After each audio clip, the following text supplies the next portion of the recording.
What is wisdom and why does it matter? You'll find out in this episode of 5 Minutes Closer. I'm Vaughn Weatherford, and this is 5 Minutes Closer.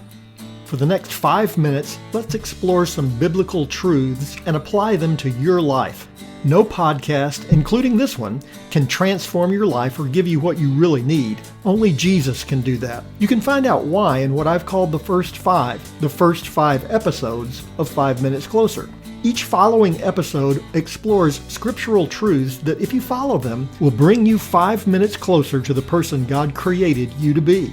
Let's see if we can get you 5 minutes closer. Have you ever gone to the sink to get a glass of water, but when you turn on the faucet, the water comes out cloudy and it smells a little bit like rotten eggs? That happened to me once. I didn't drink it. I decided I wasn't as thirsty as I thought I was.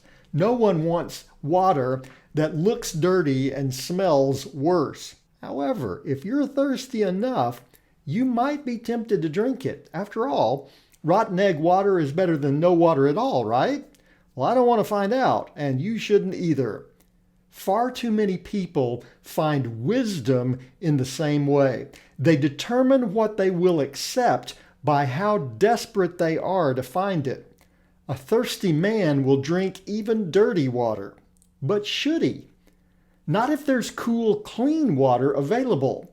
That's the essence of what James warns about in the final verses of the 3rd chapter.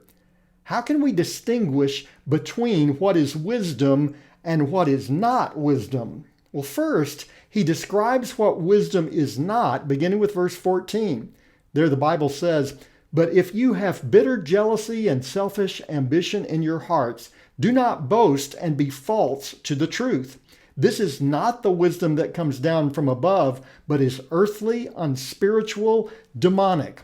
For where jealousy and selfish ambition exist, there will be disorder and every vile practice."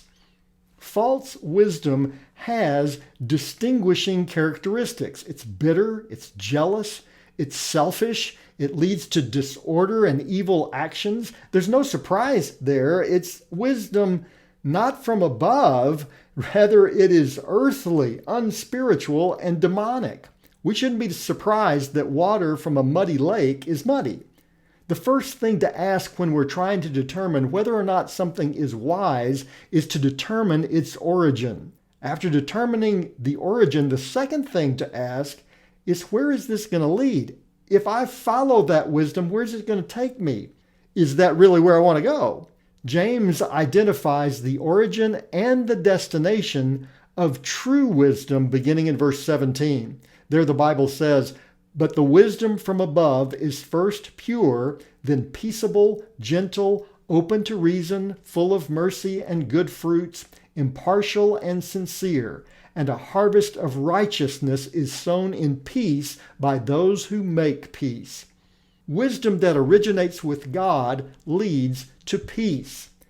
It is pure, peaceable, gentle, open to reason, full of mercy and good fruits, impartial and sincere. I don't know anyone who wouldn't want wisdom that has those characteristics. We certainly want to wind up where that wisdom leads. It leads to peace. It leads to Jesus. I love the story that Dr. Jim Henry tells about one of his deacons at the First Baptist Church of Orlando, where he was pastor. The deacon went to visit a family, and a little boy answered the door. The deacon asked if he could speak to his mother and father. The little boy immediately recognized the deacon from church and ran inside yelling, "Mom, Dad, Jesus is at the door." That's how we can identify true wisdom. If we follow it, if we act upon it, people will see Jesus in us. Do you want to live a life characterized by true wisdom? Seek to live a life that looks like Jesus. And now, you're 5 minutes closer. My prayer is that these 5 minutes have challenged you, inspired you, and caused you to consider applying God's message for your life from His Word. To find out more, visit our website at 5minutescloser.com. Join me next time to see if we can get you 5 minutes closer.